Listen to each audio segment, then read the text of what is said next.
Hey guys, welcome back to Delpstack. This is how to set homepage in Brave browser.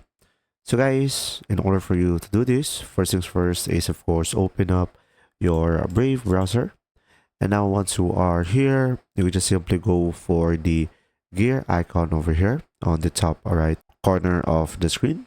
And now over here, you should be able to have an option over here, settings. So go ahead and select this one, the gear icon. And from here, guys, you can just simply go for the second option, which is the appearance on the left side of the screen. And here on the appearance, you will have here show home button. So click on this icon over here to turn it on. And as you can see, we will have the home button at the top left.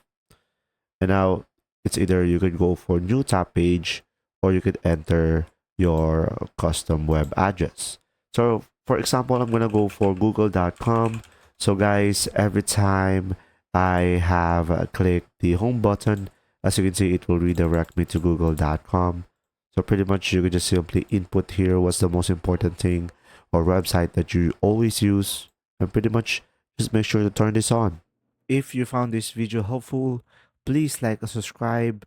And if you have any questions, just simply go ahead and comment down below, and we will do our best to answer them all. And see you in the next video.